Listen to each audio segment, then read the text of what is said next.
This is WKYT This Morning. Good morning to you. Kentucky Morning Start on WKYT, and we're glad you're along. I'm Bill Bryant. I'm Rebecca Smith. Welcome in this morning. Hope it's good for you.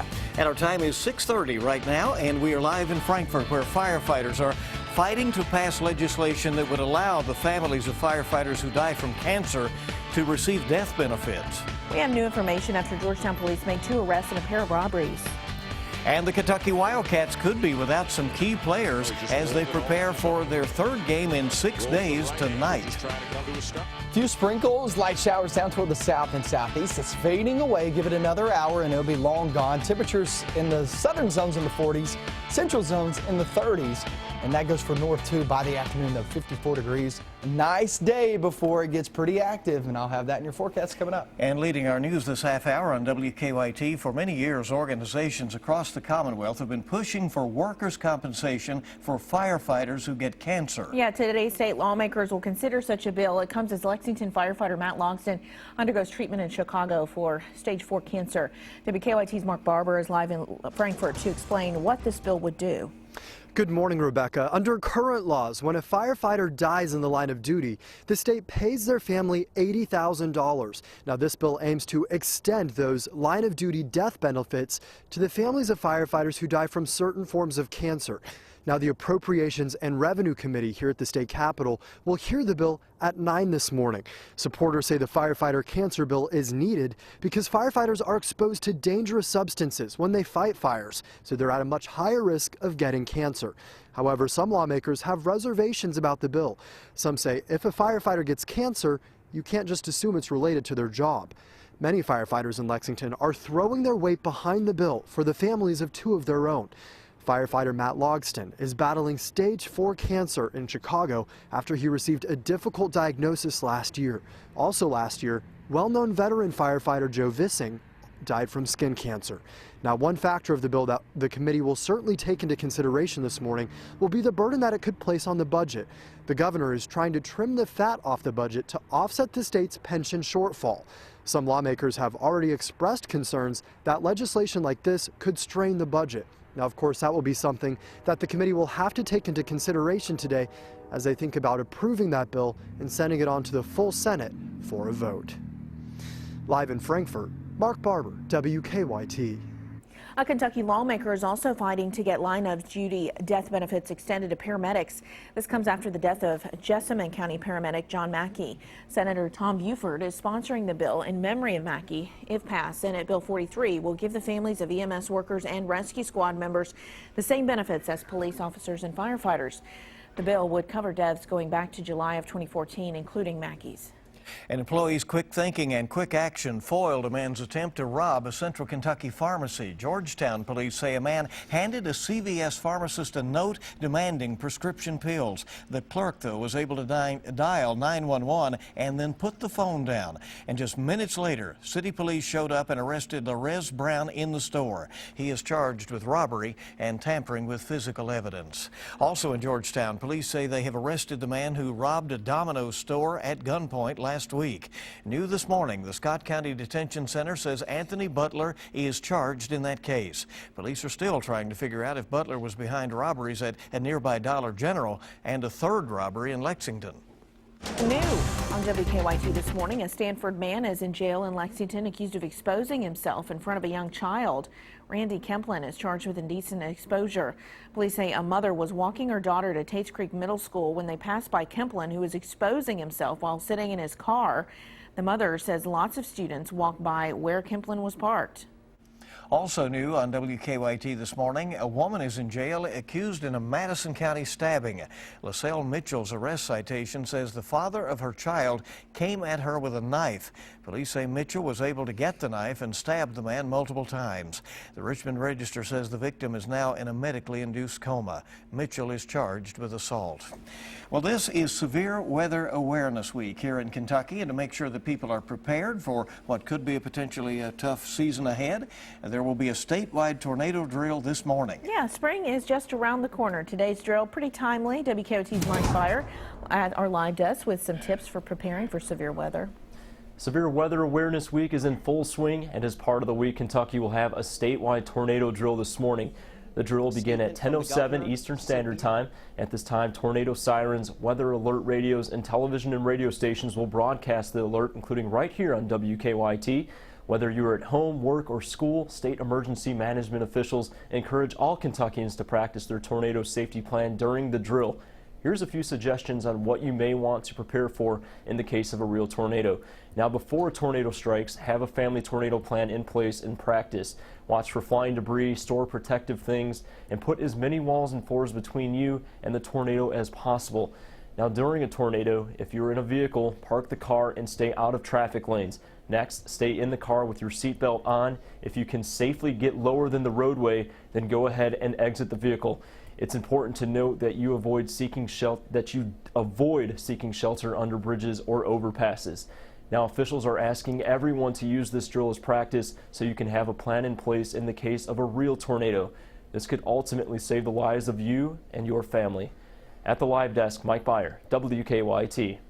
Mike, thank you. And of course, the important thing is just use today to think ahead. What would you do if a tornado were upon you? Well, a man was killed when he crashed into a Magoffin County creek. Police say the man lost control of his Camaro on Highway 542 south of Salyersville, and it flipped into a creek. Police say the driver, 44-year-old Kelly Vanderpool, died at the scene. A man who lives near there says he and his son saw the crash, and they jumped into the water to try to help. You replay it over and over, what could I've done? You know, it's like the state police said, he said, don't beat yourself up. You done all you could. That's all I know. Police say Vanderpool was the only person in the car. Police need your help finding the owner of a dog they say was abandoned before it was hit and killed. Surveillance video shows a vehicle stopping near the Kentucky River Regional Animal Shelter in Perry County last week. A dog jumped out and the driver took off. The vehicle pulled down. It looked maybe like a Ford Explorer or something like that. It was like a green color. And they pulled right at the top of the hill and set the dog out, and then they just left. The animal shelter says the dog spent several hours outside before running off. They say someone later found the dog dead along Highway 80. The owner could face animal cruelty charges, the shelter offering a $250 reward for information in the case. Fayette County's Judge Executive John Roberts has asked Kentucky lawmakers to put a measure on the ballot statewide that would abolish his job. A House panel approved a bill that would do just that. Roberts says he has no staff and no government phone in which to carry out his limited duties. His office has a yearly budget of around $21,000 and his salary is less than $9,000. The merger of Lexington and Fayette County decades ago left the Fayette County Judge Executive with little power or duties. For the second time this month, a Central Kentucky high school is changing its dress code. A few weeks ago, teachers and parents at Anderson County High School approved a change that allowed students to wear pajama, yoga, and stretch pants. But after receiving some complaints, the school's site-based decision council decided to ban pajama pants again. The Anderson News reports students are still allowed to wear yoga and stretch pants. All right, but no more PJs at school over there. A reversal. Some can understand that, yeah. The Wildcats are back at home tonight as they prepare to take on Alabama. Tonight's game will be the third for the Cats in less than a week, and Coach John Calipari says his guys are feeling it. Derek Willis will likely miss tonight's game after injuring his ankle in Saturday's overtime loss at Texas A&M, and the status of Alex Porthras is also up in the air. UK looking to bounce back against the Crimson Tide in front of a sold-out Rupp Arena crowd. Tip-off for tonight's game is 7 o'clock. It'll be on ESPN. Well, let's get a check of traffic, see how things are moving out there this morning. Yeah, bright and early. Let's go out to Officer Don Evans with a check on live drive traffic. Good morning, Don. Good morning, Bill. The exit ramp from I-75 there at 8th and Boonesboro, there's a stalled car at the top of the ramp.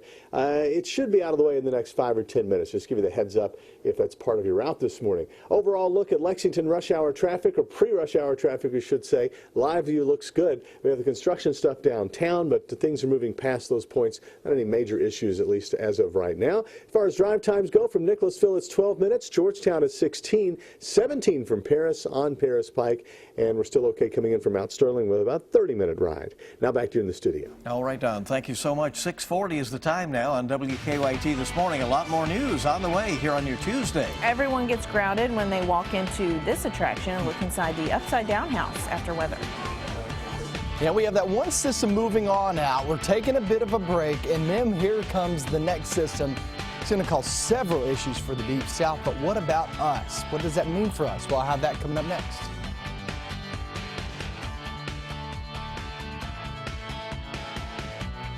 Now, your hour-by-hour forecast with meteorologist Micah Harris. Still a couple of sprinkles, light showers east and southeast. Nothing that's really causing many issues, but you have had some rain there on the roadway, so keep that in mind. Hal Rogers, 421, 119. Back toward 27, 127. Not much, but there's been a little early this morning, and also 75 from Rockcastle County southbound. There's been some light rain early this morning. Elsewhere, central northern zones, we're looking just fine. Not seeing any fog issues outside this morning. Roadways look pretty good. We're in the 30s. Now, if you date back to yesterday morning, the way it felt when you walked out the door yesterday morning is virtually the same as this morning, because we have 30s central and northbound, 40s southbound, and as we approach the afternoon, everybody there in the 50s. It'll be a much better feeling day than yesterday. Yesterday, still on the cool side, but pretty nice day in store today. Take advantage of it. Look what happens as we go off into the evening and night. Here comes that rain. I would say it enters southern Kentucky around 8 to 9 p.m. that is, later on this evening, and then becomes widespread right around midnight for everybody.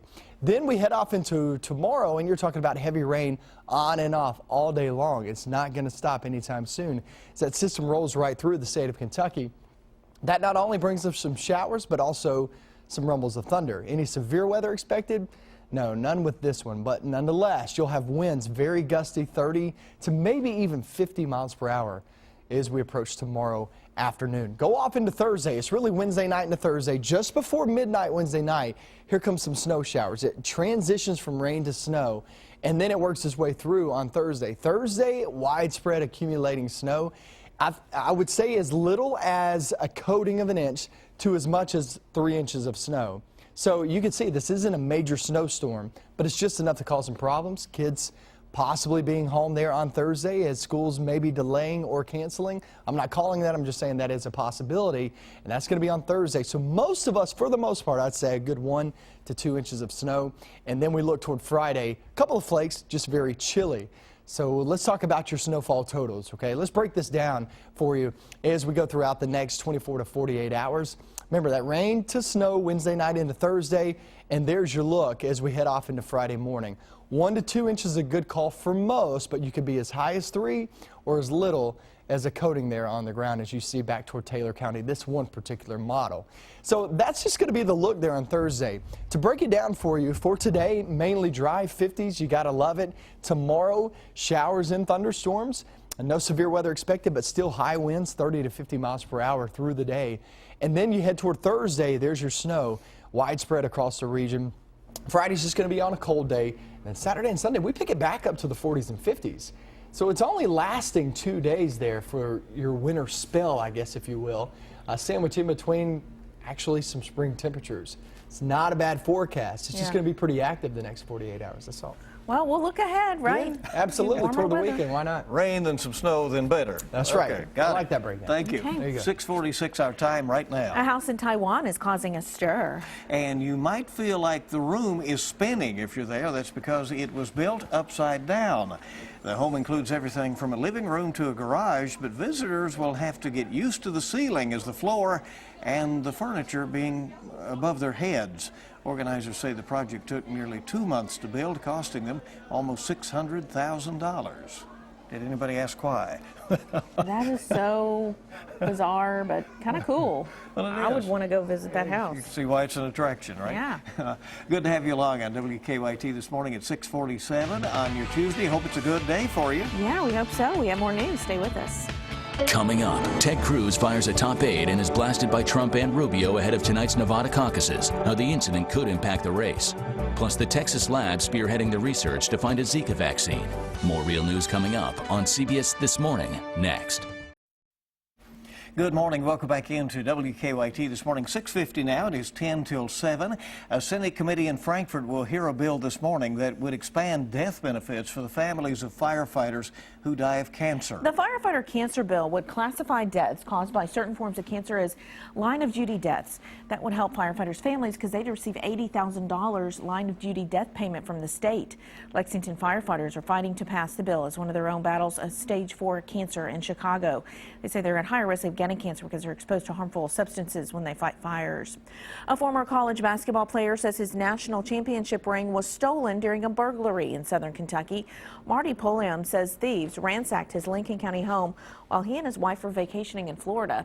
He says the burglars stole guns, electronics, and his 1980 national championship ring.